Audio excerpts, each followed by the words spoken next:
Assalamu alaikum student. This is our second online lecture. In this we will study junction diode as a rectifier as a diode application. Uh, uh, in rectifier we will study three types: half wave rectifier, full wave rectifier, and bridge rectifier. First of all, we here is the definition of rectification. The process of converting alternating voltage sinusoidal waveform into unidirectional or pulsating voltage is known as rectification. The circuit can perform this process is called rectifier. तो यहाँ से हमें पता होना चाहिए कि alternating voltage क्या होती है। अल्टरनेटिंग करंट वो करंट है या अल्टरनेटिंग वोल्टेज वो वोल्टेज है जो कि with the time her point पे चेंज हो रही है। देखें, अगर फॉर एग्जांपल यहाँ से ज़ीरो से हम चलते हैं, ज़ीरो से ये प्लस वी या प्लस 5 या प्लस 1 हो रही है, ठीक है, प्लस 1 ही ले लेते हैं, चलो ज़ीरो से प्लस 1 हो रही है, फिर इंक्रीज हुई, मैक्सिमम वैल्यू आई, फिर डिक्रीज हुई, फिर ज़ीरो हो गई, फिर नेगेटिव वैल्यू में चली गई और फिर ये पॉजिटिव, फिर इंक्रीज हुई, फिर डिक्रीज, यानी ये हर पॉइंट पे इसकी डिफरेंट वैल्यू होती है। तो इसको हम कहते हैं अल्टरनेट कर रही है इस value, alternating current. But direct current में क्या होता है कि हर पॉइंट पे चाहे हम किसी भी टाइम पे अगर हम उसको चेक करें तो वो सेम वोल्टेज पे होता है। तो दिस इज ये डायरेक्ट करंट। हम अल्टरनेटिंग करंट जो कि हमें हमारे वायर्स में हमें वापटा के थ्रू आ रहा होता है, तो हम चाहते हैं कि वो डायरेक्ट करंट हमारे प्लांसेस डायरेक्ट करंट पे अच्छा काम करती हैं, डायरेक्ट करंट पे वर्क करती हैं, तो हम वहाँ पर सर्किट्स में डायोड्स को हम यूज़ करते हैं as a rectifier circuit. Because कि हमें इसकी characteristics of from the junction diode, we have seen that the diode lows flow of current through it when forward bias and offer very high resistance when reverse bias. And this property of a junction diode makes it possible to use for the rectification process. So diode are used in circuits called rectifiers that convert AC voltage into the DC voltage. Next, rectifiers are classified into following three types. ठीक है, तो rectifier की ये types हैं, ये आपने FSc में भी पढ़ी होंगी, लेकिन अब थोड़ा सा फिर इसको थोड़ा डिटेल में पढ़ लेते हैं। Half wave rectifier and full wave rectifier. Half wave rectifier में एक डायोड हम यूज़ करते हैं और फुल वेव रेक्टिफायर में तो ये दो तरह के होते हैं, centre tapped full wave rectifier and bridge rectifier. Centre tapped में 2 डायोड्स होते हैं और ब्रिज रेक्टिफायर में 4 डायोड्स होते हैं। एक और डिफरेंस में ये है कि इसमें एक सेंटर टैप्ड ट्रांसफार्मर की हमें ज़रूरत होती है, जबकि इसमें ट्रांसफार्मर की इतना ज़रूरत नहीं होती। तो ये दिस इज़ द डिफरेंस। अभी हम एंड पे भी इसको मज़ीद डिस्कस करेंगे और डिफरेंसेस। तो अभी आपको ये टाइप्स ऑफ रेक्टिफायर यही है, जिसमें पॉपुलर टाइप है bridge rectifier. So first of all, we will study the half wave rectifier. This is a circuit diagram of the half wave rectifier circuit in which one diode is used, and AC input is typically 220 volt RMS at 50 cycle is applied at the input of the circuit. Usually this rectifier circuit is coupled with the transformer. Transformer में भी step up और step down. तो ये जो winding है transformer की, इसको secondary winding कहते हैं और इसको हम कहते हैं इसको प्राइमरी कहते हैं और उसको सेकेंडरी कहते हैं। ये हमने आउटपुट पे ये अल्टरनेटिंग एसी वोल्टेज हमने अप्लाई की हुई है, ठीक है। और अब क्या होता है कि जब एसी वोल्टेज हम यहाँ पे अप्लाई करते हैं तो हमें आउटपुट पर similar alternating voltage the larger smaller in magnitude output terminal पर ये आउटपुट टर्मिनल्स हैं, तो यहाँ पे हमें ये मिल जाती है। लेकिन रेक्टिफाई होकर मिलती है वो कैसे प्रोसेस होता है? तो AC voltage across secondary terminal A B changes, यानी कि यहाँ पे जो अगर हम पॉइंट्स ले लें, ये ए एंड ये बी दो पॉइंट्स सेकेंडरी टर्मिनल पे इस ट्रांसफार्मर की इन वाइंडिंग्स के अलोंग, तो यहाँ पर ये जो वोल्टेज होगी Vs, तो यहाँ पे पोलैरिटी उसकी साइकिल के लिहाज से चेंज होती चली जाएगी during positive half cycle. During positive half cycle ये टर्मिनल पॉजिटिव हो जाएगा, ठीक है। पहले इस सिंबल को देखें, ये पॉजिटिव हो जाएगा और ये यहाँ पे के पॉइंट क्या हो जाएगा, नेगेटिव, ठीक है। पॉजिटिव और नेगेटिव हो जाएगा। अगर ये पॉजिटिव हो गया और ये पॉइंट नेगेटिव हो जाएगा तो ये जो डायोड है इसका P type is connected with the positive terminal and N type is connected with the negative terminal. तो इस केस में क्या हुआ कि the diode is forward biased and act like short circuit. तो ये जो वेव फॉर्म है ये यहाँ से ट्रैवल करके इस लोड रेजिस्टेंस RL से हमने यहाँ पे लगाई हुई है, तो यहाँ से ट्रैवल करके करंट, तो हमें यहाँ पे अगर हम आउटपुट चेक करेंगे तो हमें ये पॉजिटिव हाफ साइकिल यहाँ पे आउटपुट पर मिल जाएगा। Next during negative half cycle, ये वाले नेगेटिव हाफ साइकिल में, ठीक है, ये नेगेटिव हाफ साइकिल है। During negative half cycle polarity फिर चेंज हो जाएगी। ड्यूरिंग नेगेटिव हाफ साइकिल ये नेगेटिव, ठीक है, नेगेटिव डायोड नेगेटिव हो जाएगा ये टर्मिनल और बी टर्मिनल पॉजिटिव हो जाएगा। तो P type side of the diode is connected with the negative terminal. Negative side of the diode is connected with the P terminal. The diode in this case is reverse biased and act like an open circuit. The constant gain, it means it conducts no current. तो इस time इस पाई to 2 पाई तो हमारा ये जो यहाँ पे हमें कोई भी करंट नहीं मिलेगा, इस नहीं ये पोर्शन खाली चला जाएगा। तो फिर नेक्स्ट पॉजिटिव हाफ साइकिल में फिर इसी तरह ही कंडक्ट करेगा डायोड और फिर यहाँ पे हमें पॉजिटिव हाफ साइकिल मिल गया। इस साइकिल में फिर नेगेटिव में फिर नॉन कंडक्ट हुआ। तो ये इसी तरह ये हाफ वेव रेक्टिफायर, इसको इसीलिए कहते हैं कि हाफ वेव को रेक्टिफाई करता है। तो this is the half wave rectification process. Next क्योंकि इसमें हमें एक हाफ साइकिल हमारा हम यूज नहीं हो रहा, तो उसको भी यूज़ करने के लिए हमने फिर हम फुल वेव रेक्टिफायर, क्योंकि ये इसका सीरियस डिसएडवांटेज है हाफ वेव रेक्टिफायर का, तो उसको हम कवर करने के लिए फुल वेव रेक्टिफायर सर्किट को यूज़ करते हैं।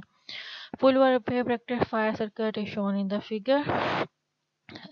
It uses two diodes D1 and D2 and a center type transformer. When the center tap is grounded, the voltage at the opposite end of the secondary are 180 out of phase with each other. Thus, when the voltage at point अभी next figure में उसको मज़ीद आपको इस figure को अच्छे तरीके से देखेंगे। तो ये हमारे पास सेंटर टैप किया हुआ है हमने, और ये इनपुट वोल्टेज है और आउटपुट हम यहाँ पे लेंगे। ये और लोड रेजिस्टेंस लगाई हुई है कि ये ऐसे ग्राउंड किया हुआ है ये भी पॉइंट। तो ये हमारी जो वोल्टेज है ये सेकेंडरी के अलोंग ये दो सेक्शंस में डिवाइड हो जाएगी। ये इसलिए इसको 2/2 वी सेक्शन 2। तो हम यहाँ पे एक बार ये भी यहाँ पे भी एक बार T1 कनेक्ट करेगा तो T2 नॉन कंडक्टिंग स्टेट में होगा, तो फिर आउटपुट वोल्टेज मिल जाएगी। T1 नॉन कंडक्टिंग स्टेट में होगा और D2 कंडक्टिंग स्टेट में होगा, तो फिर आउटपुट हमें सिग्नल मिल जाएगा। तो इसको हम मज़ीद स्टडी करते हैं। The rectifier is composed of centre type transfer whose secondary winding forms the connection with the anodes of the two diodes। यानी कैसे हमने ये इसको सर्किट को बनाया हुआ कि इसकी सेकेंडरी को हमने इसके एनोड्स के साथ दोनों के D0 से यहाँ पे बेशक आप शुरू कर दें, यहाँ पे फिगर में मैंने D0 और D1, तो D0 के एनोड्स के साथ कनेक्ट है और इनके जो वाइल द प्राइमरी वाइंडिंग है, ये प्राइमरी वाइंडिंग्स है, ये सेकेंडरी वाइंडिंग्स है। Primary windings are connected with the alternating current. AC input supply, the cathode of the diodes are connected together। ये कैथोड्स हैं, ये जो लाइंस हैं डायोड्स की, these are the cathodes are connected with the load resistance and with the center of the secondary of the transformer। ठीक है, तो ये इस किस्म का सिचुएशन है असल में इस सर्किट डायग्राम की। तो नेक्स्ट हम स्टडी करते हैं। During positive half cycle the AC signal is provided to the primary winding of the transformer, then it step down the signal and provided it to the secondary winding. तो ये क्या है कि during positive half cycle तो ये आगे इसको provide करता है सेकेंडरी को, स्टेप डाउन करके सिग्नल को, तो ये पॉजिटिव हो जाएगा एक टर्मिनल, एक साइड, ये वाले पॉइंट और ये वाला पॉइंट जैसा हाफ वे में हुआ, ये भी पॉजिटिव हो गया, नेगेटिव हो गया। अब इस केस में क्या है, डायोड का positive terminal is connected with the P side और negative terminal is connected with the N side. लेकिन यही डायोड का इस T1 को अगर हम देखें, इसका positive terminal is connected with the N negative side और इसका positive terminal is connected with the negative terminal is connected with the positive side. तो ये D1 नॉन कंडक्टिव स्टेट में हो जाएगा, D0 जो है फॉरवर्ड बाइस हो जाएगा। तो D0 forward biases the diode D0 but reverse biases the D1. Due to this, D0 act as close switch and current start flowing in the upper half of the circuit. यानी upper half से ही हमें current flow करेगा, तो हम यहाँ पे जब हम वोल्टेज आउटपुट हम कैलकुलेट देखना चाहेंगे तो वो हमें आउटपुट पे ये पॉजिटिव हाफ साइकिल आउटपुट पे मिल जाएगा। तो नेक्स्ट सर्किट में क्या है, during negative half cycle polarity फिर चेंज होगी, तो ये नेगेटिव और ये पॉजिटिव हो जाएगा। तो anode of the D0 swings positive while the anode of the D2 swings negative with respect to the, यानी कि ये अगर आप देखें तो ये इस केस में क्या हुआ कि ये नो रिवर्स बायस हो गया, ये फॉरवर्ड बायस हो जाएगा। तो ये हमारे आउटपुट पे जहाँ जहाँ पर हमारे पास नेगेटिव हाफ साइकिल है वो हमें सेम डायरेक्शन में, ठीक है, क्योंकि करंट सेम डायरेक्शन में फ्लो कर रहा है, ठीक है, करंट की डायरेक्शन अगर हम देखें दोनों में सेम ही है। यहाँ पे जो यहाँ पे फ्लो कर रही है RL से, तो वो सेम होती है। तो RL से क्योंकि सेम डायरेक्शन में करंट फ्लो करता है, तो ये जो नेगेटिव हाफ साइकिल भी है वो हमें पॉजिटिव के तौर पे ही मिलेगा, hence and we get another positive half cycle at the output. तो अगर हम कंप्लीट इसको डायग्राम को देखें, वही डायग्राम है या इनपुट वेव फॉर्म्स हैं 0 to पाई 2 पाई 3 पाई। तो ये अल्टरनेटिंग करंट है, तो हमें ये यहाँ पर रिपल्स के फॉर्म में रेक्टिफाइड आउटपुट वेव फॉर्म्स मिल जाएंगे। तो direction of the flow of current is the same, thus combinedly at the output we achieve continuous positive half cycle, क्योंकि इस RL से ही सेम करंट इस केस में भी RL से सेम करंट वो पास कर रहा है और इस करंट इसमें भी डायरेक्शन सेम है, तो हमें ये पॉजिटिव साइड पे ही सारी आउटपुट मिलेगी, ठीक है। तो इस वेव फॉर्म्स को हम रिपल्स कहते हैं। इसको नेक्स्ट फिर फिल्टर सर्किट से हम स्मूथ करते हैं, तो उसको हम स्मूथ वो भी थोड़ा सा हम नेक्स्ट स्टडी करेंगे, लेकिन उससे पहले हम bridge full wave rectifier circuit को देख लेते हैं। तो ये bridge rectifier circuit is shown in this figure. It consists of 4 diodes D1, D2, D3 and D4 in pairs and series pairs. Okay, D1 to D4 are arranged in a series pair with only 2 diodes conducting current during each half cycle. यानी कि हर half cycle में या तो D1 D2 conduct कर रहे होंगे या D3 D4 conduct कर रहे होंगे, ठीक है। ये circuit doesn't require any centre tap secondary और full way as the full wave rectifier did. लेकिन अगर हम यहाँ पे ट्रांसफार्मर भी यूज़ कर लें तो वो भी अच्छी बात है। तो आप वो ऐसे आपके बुक में नोट्स में शो किया होगा ट्रांसफार्मर, तो आप ऐसे भी फिगर बना सकते हैं, चाहें तो ऐसे भी बना सकते हैं।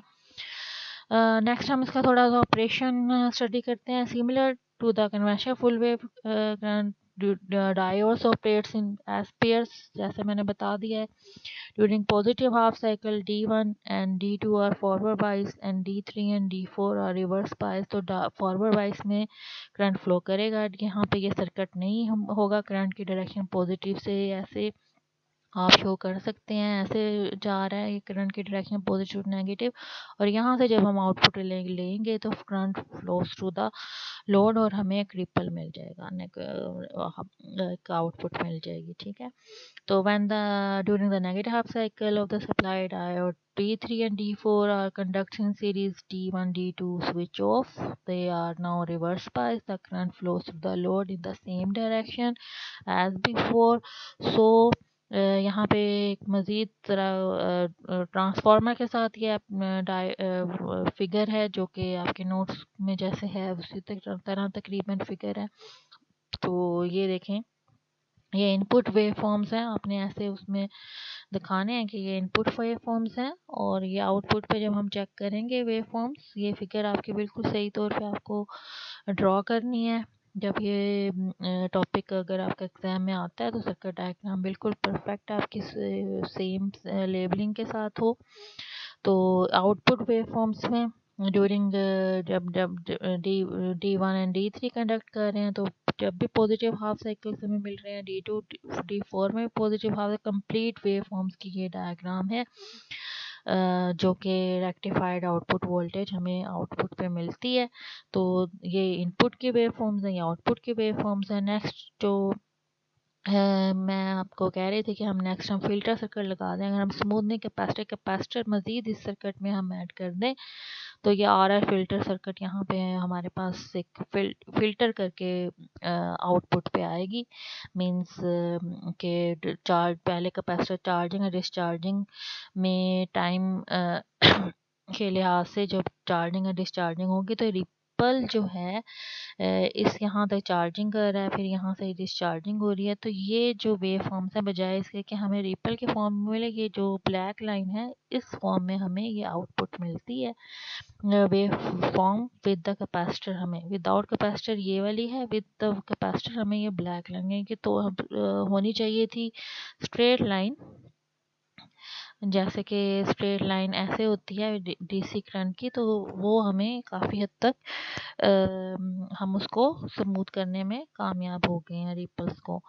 तो नेक्स्ट हम इसके कंपैरिजन ऑफ कैपेसिटर रेक्टिफायर्स को थोड़ा सा कंपैरिजन हम स्टडी कर लेते हैं कि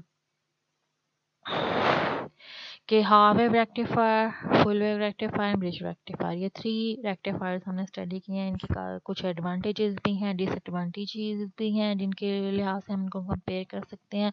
हाफ वेव रेक्टिफायर सिंपल है, इसमें बहुत लो कॉस्ट है क्योंकि एक पॉइंट वन डायोड ही हमें इसको ज़रूरत होती है। इसके अंदर कैन बी यूज्ड विद और विदाउट ट्रांसफार्मर, ठीक है। लेकिन इसका डिसएडवांटेज ये है कि एफिशिएंट नहीं है इतना, और ओनली हाफ साइकिल भी हमें ये भी डिसएडवांटेज है, वो एक ही हाफ साइकिल यूज़ होता है इनपुट का। और average output voltage is low, जो आउटपुट पे वोल्ट हमें वेव फॉर्म्स मिलती हैं वो बहुत ही लो होती हैं। और 50 हर्ट्ज रिपल इज